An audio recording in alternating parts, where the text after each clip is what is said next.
Greetings, viewers around the globe.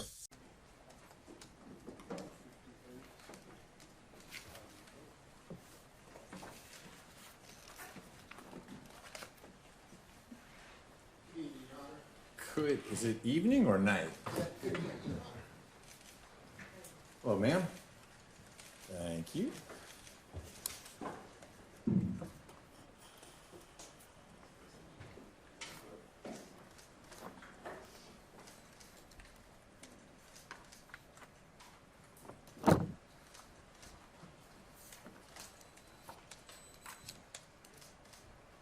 Madam. Hungry?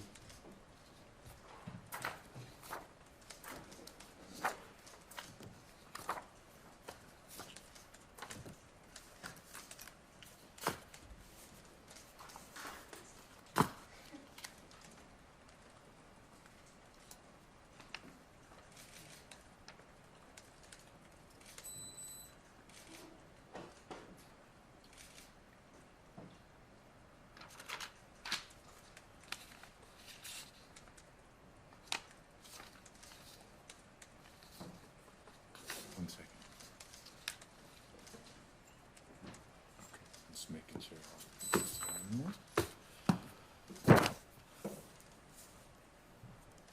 Mr. Royals, everything went as it should have in front of the grand jury? Yes, sir. All right. Ms. Alexander, you're prepared to take this? I guess I'm delivering it to the clerk. You'll maintain custody of it from here? Yes, sir.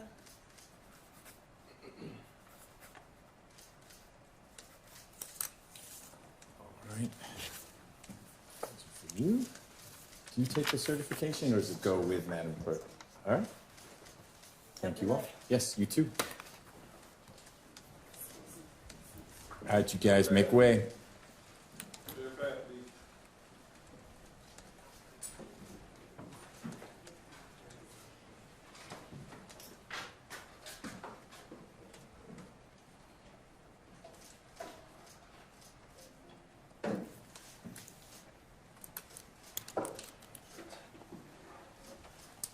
All right. Thank you, Sheriff. Good luck the rest of the evening. You bet.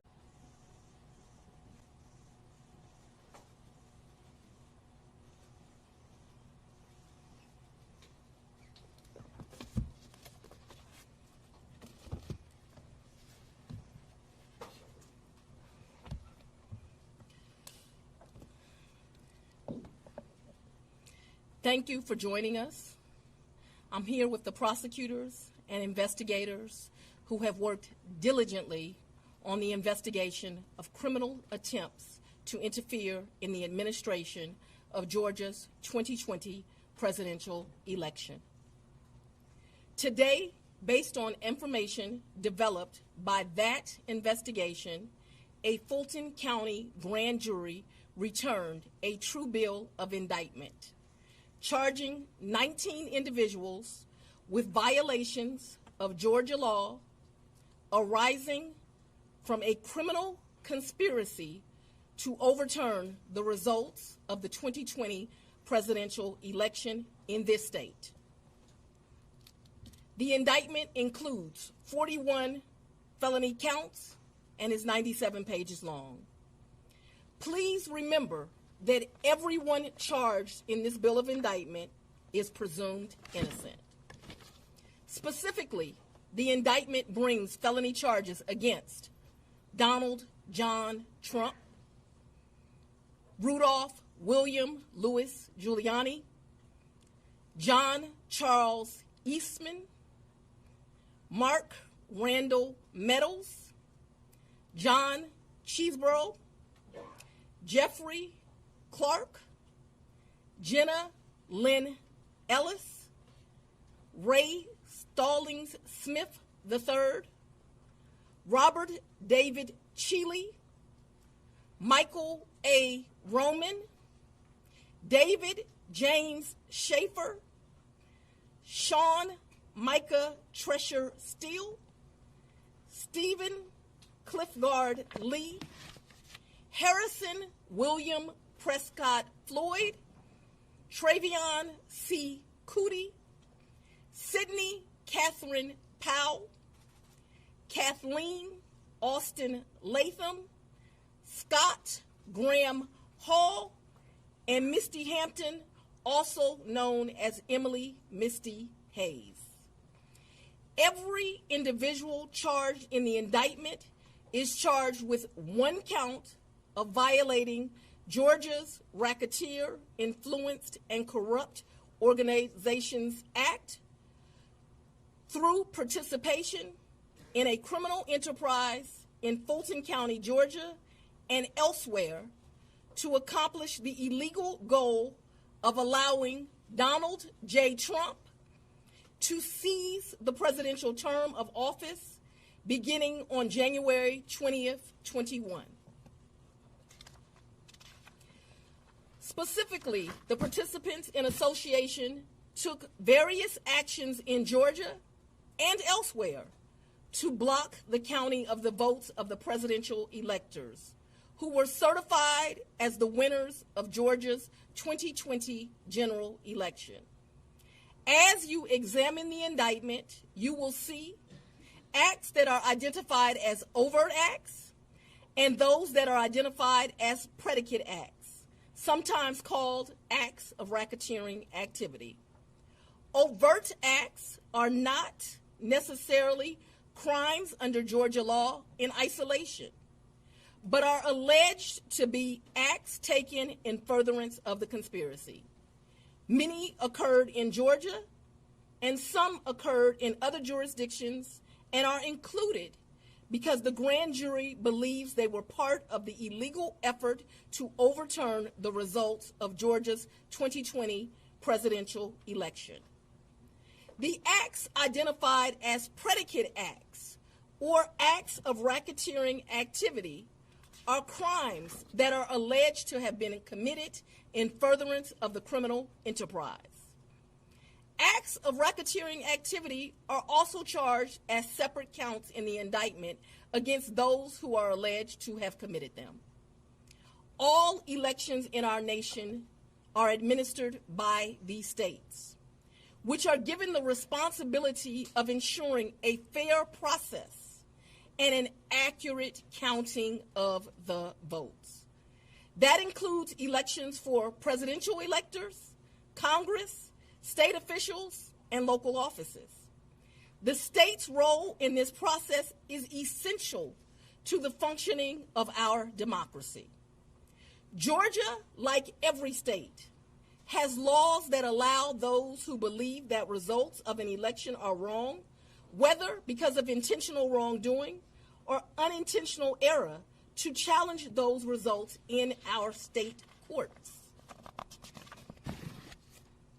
The indictment alleges that rather than abide by Georgia's legal process for election challenges, the defendants engaged in a criminal racketeering enterprise to overturn Georgia's presidential election result. Subsequent to the indictment, as is the normal process in Georgia law, the grand jury issued arrest warrants for those who are charged.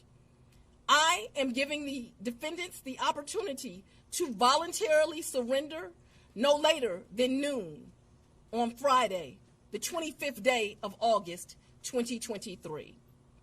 I remind everyone here that an indictment is only a series of allegations based on a grand jury's determination of probable cause to support the charges.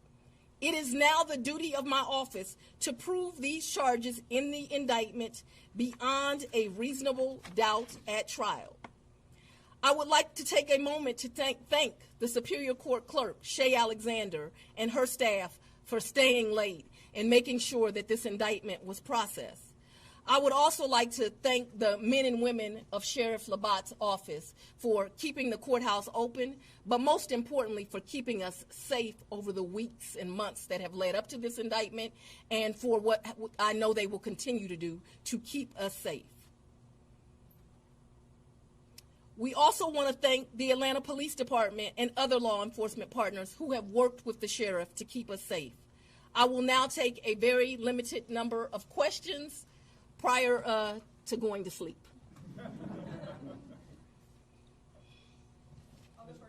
District Attorney. If you don't mind, Surveyor 11 to 11 alive. Quick question. Can you clarify in Georgia the mandatory minimum when it comes to RICO charges, whether it's servable by probation or how that might play out?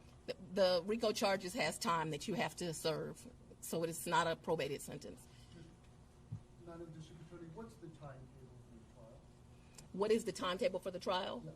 As you know, in this jurisdiction, trials are set by the judges. And so it will be the judge that sets the date of the trial. This office will be submitting a proposed scheduling order within this week. However, that will totally be at the discretion of the judge.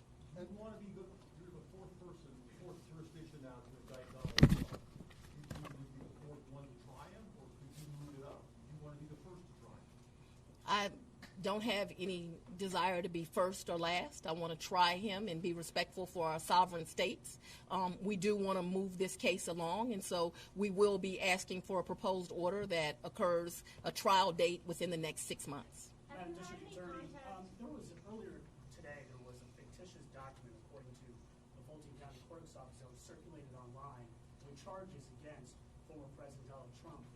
That fictitious document matched exactly the charges that we now see in this indictment. Can you tell us more about that document leak? Because now you have the former president's lawyers who are saying this is emblematic of a serious problem with your office. No, I can't tell you anything about what you refer to. What I can tell you is that we had a grand jury here in Fulton County. They deliberated till almost 8 o'clock, if not right after 8 o'clock. An indictment was returned. It was true billed, and you now have an indictment. I am not an expert on clerks' duties or even administrative duties. I wouldn't know how to work that system, and so I'm not going to speculate. Next question. Have you had any contact with the special counsel about overlap between these cases, and do you intend to try all of these defendants together? Do I intend to try the 19 defendants in this indictment together? Yes. And have you had any contact with the special counsel about the overlap between this indictment and the federal indictment? I'm not going to discuss our investigation at this time. I'm going to take. What do you make of the arguments made by former President Trump that this is a politically motivated indictment? I make decisions in this office based on the facts and the law. The law is completely nonpartisan. That's how decisions are made in every case. To date, this office has indicted, since I've been sitting as a district attorney, over 12,000 cases. This is the 11th RICO indictment. We followed the same process. We look at the facts, we look at the law, and we bring charges. Madam District Attorney, Will you try this case yourself? Has the jury been cleared? Get down.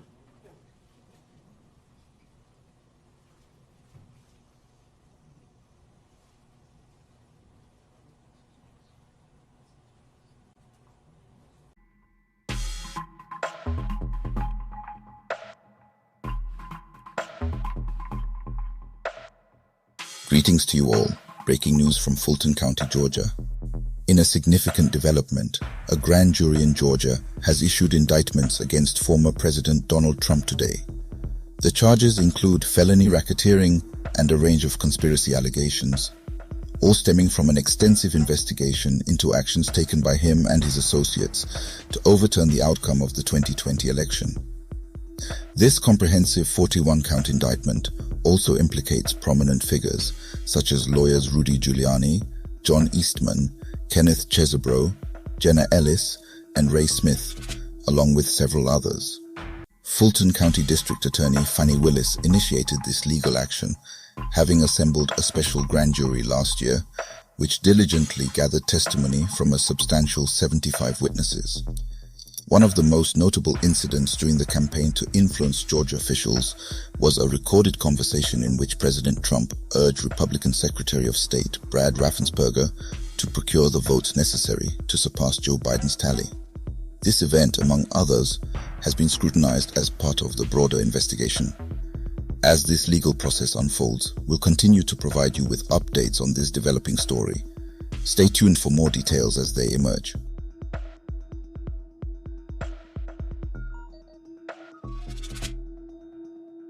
I'm Bolanle Ajulo Tajuddin. Here with me is Oluwatoyin Coker. Well, Oluwatoyin, this is it. Another devastating blow for the former president as the Fulton County, Georgia just dropped a legal bombshell. Oh, Bolanle, this isn't the first rodeo for Trump. Remember those 3 previous charges? It's like he's collecting legal souvenirs. And now this latest saga might just make his presidential dreams a bit more complicated. Bolanle, there's no denying that the situation is escalating for the former president. It seems things have taken a turn for the worse, as he's now grappling with his 4th indictment, and this one reads like a CVS receipt on steroids. We're talking about charges of felony racketeering, a web of conspiracy allegations, and a laundry list of alleged wrongdoings that's quite the read. Absolutely. It's a spicy mix of drama and politics. With the 41-count indictment and a lineup including Giuliani and Ellis, it's like assembling the Avengers of legal cases. And let's not forget that memorable chat with Secretary of State Brad Raffensperger. Trump's attempt to work his vote-finding magic might come back to haunt him. Oh well, hold tight folks, because this story is far from over. As the legal gears turn and the election ambitions simmer, we'll keep you in the loop. Stay tuned for more twists and turns.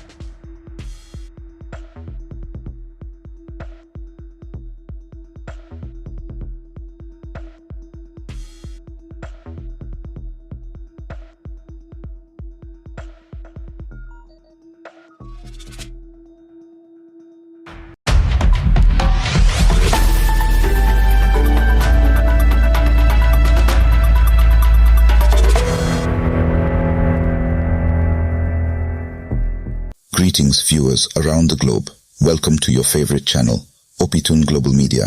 My name is Bolanle Ajulo, and here with me in the studio, My name is Oluwatoyin Coker. Greetings to viewers worldwide.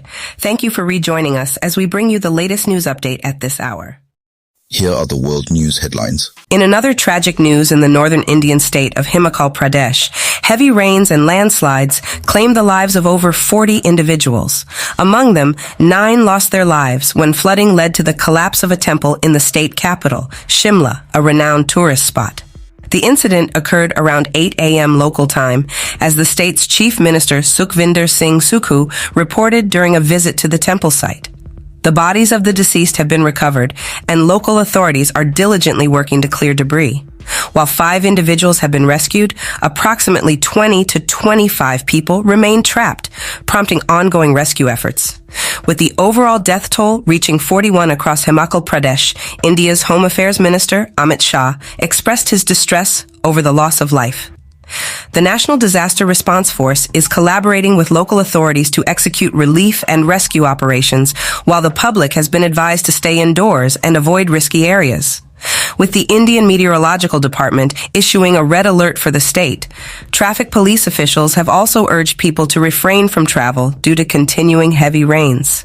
Devastating images circulating on social media depict damaged roads, fallen trees, and torrents of water carrying immense rocks down mountains. Tragedy has struck in northwestern Ethiopia's town of Finote Selam, as a powerful explosion claimed the lives of at least 26 individuals amid intense confrontations between government forces and a local militia. Another 50 people were injured in the blast, as reported by Manaye Tenyao, the CEO of Finote Selam General Hospital. The total number of casualties remains uncertain, with these figures representing only those treated at the hospital. The exact cause of the explosion remains unclear. The hospital had already treated over 160 individuals in the days leading up to this incident due to ongoing clashes between government forces and the Fano militia across the Amhara region. The Ethiopian Human Rights Commission expressed deep concern over the heavy fighting between these groups, which began on August 3rd, following months of tension and sporadic clashes. The situation escalated to the extent that the Ethiopian government declared a 6-month state of emergency in the Amhara region on August 4th. Once allies against Tigrayan forces, the government and the Fano militia have turned adversaries in recent months due to disagreements over the disbandment of regional forces. In a resolute stance against escalating Chinese threats, Taiwan's vice president and potential presidential candidate, William Lai, affirmed his nation's unwavering stance. During a stopover in the United States en route to Paraguay for its upcoming presidential inauguration, Lai defied Beijing's criticism of his trip. A frontrunner in Taiwan's January presidential race, Lai emphasized his country's firm position. Notably, Paraguay is one of only 13 nations to maintain formal diplomatic relations with Taiwan, which operates as a self-governing democracy. Despite China's claims, Taiwan remains independent. The Wagner Group, a private Russian military company, is reportedly undergoing potential downsizing and reorganization, as revealed by the British Ministry of Defense. This move is believed to stem from financial pressures, aiming to reduce salary expenditures. The Russian state's actions against business interests of Yevgeny Prigozhin, the Wagner Group's owner, following a failed mutiny in June 2023, could be influencing this situation. The British Ministry of Defense also raises the possibility of the Kremlin ceasing financial support for the Wagner Group, potentially leading Belarusian authorities to step in as financiers. However, the ministry highlights the strain that the Wagner Group's significant troop presence could place on Belarus's limited resources. World stage. In a startling development, a Su-30 fighter jet belonging to Vladimir Putin crashed during a training session on Saturday, August 12th, resulting in a tragic loss of both crew members aboard. The incident unfolded in Kaliningrad, a region situated on the Baltic Sea. During a routine training exercise, the Russian Su-30 aircraft, commonly utilized in Ukrainian operations, suddenly lost control and nosedived at a low altitude, horrifying witnesses who captured footage of the aircraft's alarming descent and subsequent explosion upon impact. Telegram sources suggest that an explosion occurred in the air as the jet was descending, leading to the crash. The Western Military District attributed the incident to a technical fault, asserting that the Su-30 was on a training flight without live ammunition. The crash site's proximity to the Suwalki corridor, which lies between Kaliningrad and Belarus and is considered NATO's weakest link, has raised concerns about potential provocations involving Wagner's mercenary army. According to a close source cited by Express UK, Queen Elizabeth II maintained a continuous hope that Prince Harry and Meghan Markle would eventually reconcile and return to the royal fold. Despite the couple stepping down from their royal roles in 2020, citing media pressure and addressing issues of racism and mental health in interviews, the late monarch was steadfast in her desire to keep them within the royal family. The report indicates that Queen Elizabeth's determination stemmed from her reluctance to signal to her grandson a permanent estrangement, with an ongoing hope that the Sussexes would find a path back to their royal responsibilities. Representative Greg Steube of Florida, a Republican, has revealed his submission of articles of impeachment against President Biden on Friday. Citing high crimes and misdemeanors, Steube's office detailed allegations including fraud, obstruction of justice, and bribery, centered around claims of illicit business transactions and tax infractions. Steube declared it's long past time to impeach Joe Biden, asserting that the president has compromised the integrity of his position and eroded trust in the presidency while acting against the rule of law. Having endorsed former President Trump for the 2024 presidential race, Steube is presently among a contingent of Florida House representatives standing alongside Trump at the Iowa State Fair. He maintains that Trump is uniquely positioned to rectify what he views as the disastrous policies of the Biden administration, as he expressed during his endorsement announcement in April. The prospect of constructing a chip factory in Arizona has unexpectedly sparked controversy. Taiwan Semiconductor Manufacturing Company, TSMC, aims to revive its Arizona chip factory project by seeking specialized workers, skills that are reportedly scarce among Americans. Engaging in discussions with the U.S. government since June, TSMC is pursuing expedited non-immigrant E-2 visas for around 500 Taiwanese workers. However, this move has faced opposition from the Arizona Pipe Trades 469 union, representing thousands of skilled workers, who are petitioning against the visas. The dispute is the latest episode in the U.S.'s efforts to establish a foothold in the semiconductor chip industry, driven by escalating global reliance on chip-dependent devices and a desire for self-sufficiency, especially in potential conflicts with China. An authoritarianism expert has raised concerns about remarks made by Rep. Matt Gaetz, RFL, while standing alongside former President Donald Trump as Gaetz pledged to employ force to bring about change in Washington, D.C. Given Trump's recent indictment in connection with the January 6th insurrection, historian and author Ruth Ben-Ghiat finds Gaetz's comments disconcerting. Speaking at the Iowa State Fair, Gaetz expressed his dissatisfaction with those he believes are harming the country and suggested that change can only be achieved through force in the corrupt town of Washington, D.C. Gaetz further implied that any action against Trump is an attack on their movement and all supporters.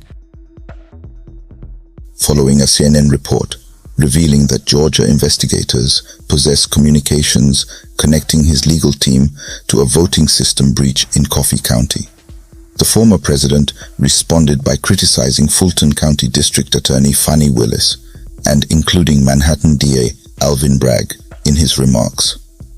According to CNN's report, evidence suggests that the voting system breach was orchestrated from the top down by Trump's team rather than being an organic effort by local supporters. Trump, already indicted 3 times, voiced his objections on his Truth Social platform, asserting that the real election interference occurred through rigging and theft, not by his actions.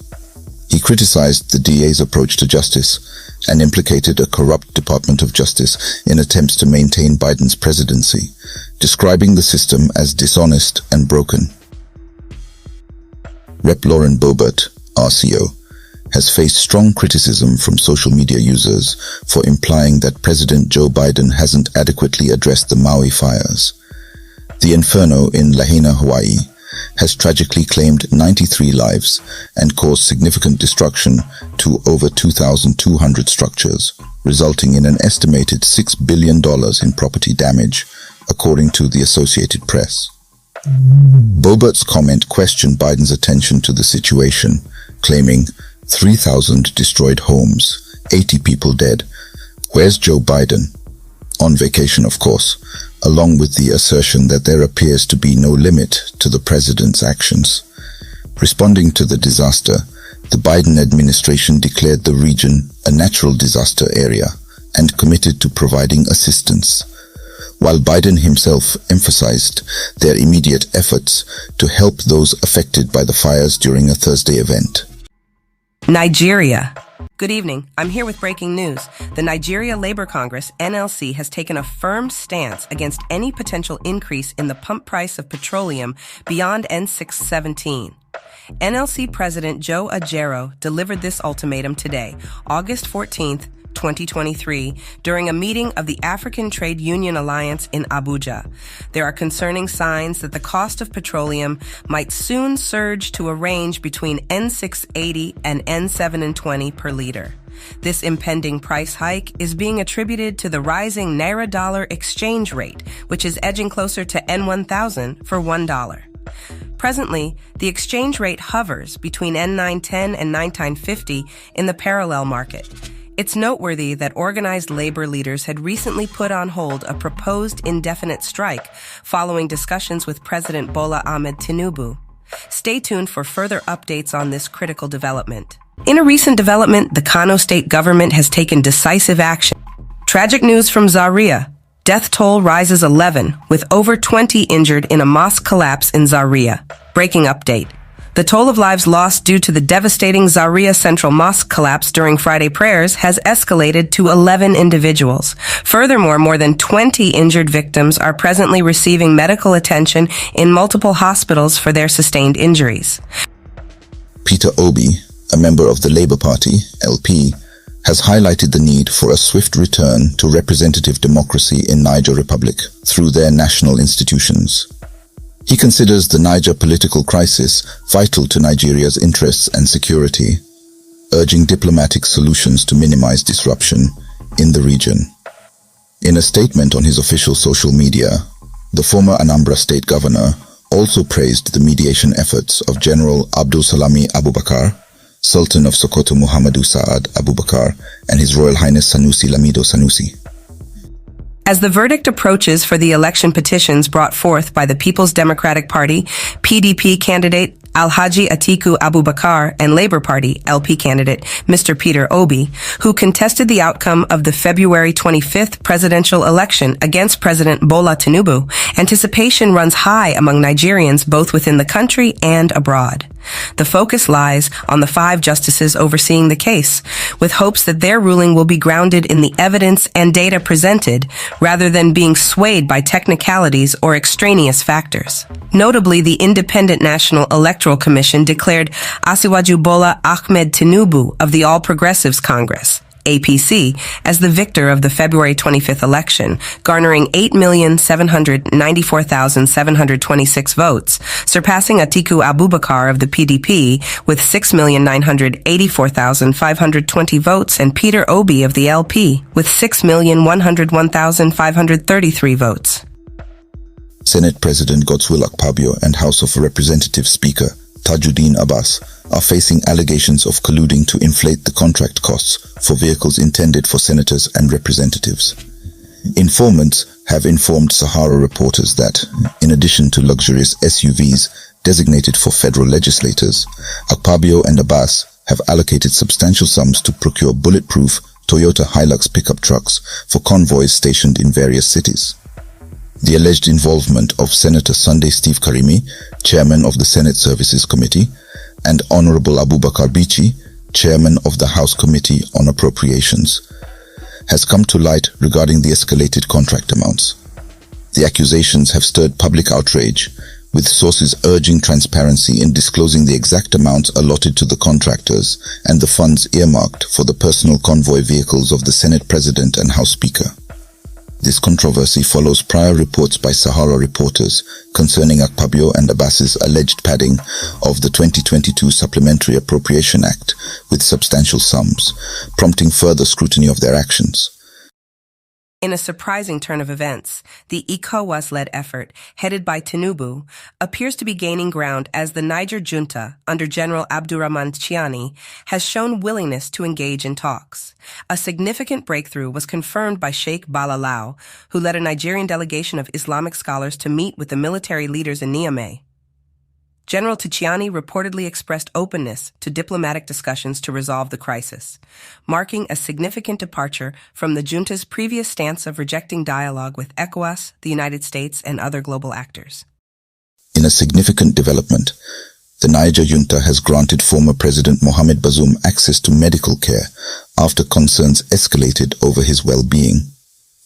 Bazoum, detained at his residence since the recent coup led by Yen Abdurrahmane Chiani, expressed distress about his isolation and lack of sustenance through text messages to a friend.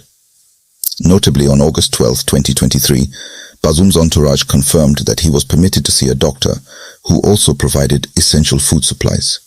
The doctor's visit brings relief to Bazoum, his wife and their son, all detained by the junta. Despite the isolation, Bazoum retains the ability to communicate with the outside world. The junta denied the acting United States Deputy Secretary of State Victoria Nuland the chance to meet with the ousted president during her Niamey visit on August 7, 2023. In a twist, the deposed president later seized the opportunity to converse with Secretary of State Antony Blinken over the phone. In the aftermath of a recent coup that removed President Mohamed Bazoum from power in Niger, the coup leaders have formally announced their plans to press charges against the deposed president. This declaration was made through a statement delivered by a junta member on national television on August 13, 2023. Colonel Major Amadou Abdramane, the spokesperson for the military regime, asserted that the Nigerian government has gathered substantial evidence to bring a case against the former president and his alleged collaborators, both domestically and internationally. The charges center around allegations of high treason and the undermining of Niger's internal and external security. Colonel Major Amadou Abdramane conveyed that Bazoum and his associates would be held accountable before national and international authorities for their purported involvement in acts of high treason and actions that compromise the nation's security. However, given the junta's recent abolition of the country's constitution, questions arise about the legal basis or what law will be used for such prosecutions. Joshua triumphs over Hellenius in heavyweight clash. Former world champion Anthony Joshua claimed victory in the 7th round of his bout against stand-in opponent Robert Hellenius on Saturday. Hellenius stepped in as a replacement after Dillian White's doping-related withdrawal. Despite a cautious start by Joshua, the 39-year-old Hellenius managed to withstand the local hero's attacks, prompting moments of tension. The match culminated in the 7th round when Joshua delivered a powerful right-hand punch, securing a knockout win in front of a capacity crowd at London's O2 Arena. Celebrity news. Nollywood veteran Chinwetalu AGU has expressed his perspective on the changing dynamics of sexual liberation among women. In an interview with media personality Chuda Jideonwo, AGU shared his belief that modern women's empowerment has led to a decrease in brothel use. This statement came in response to a past controversial remark he had made concerning harassment of women in the film industry. AGU pointed out that today, women are commanding a dominant presence. Rihanna reportedly gives birth to baby number 2, a girl. Renowned artist Rihanna and her partner A$AP Rocky have joyfully announced the arrival of their second child, a precious baby girl, into the world.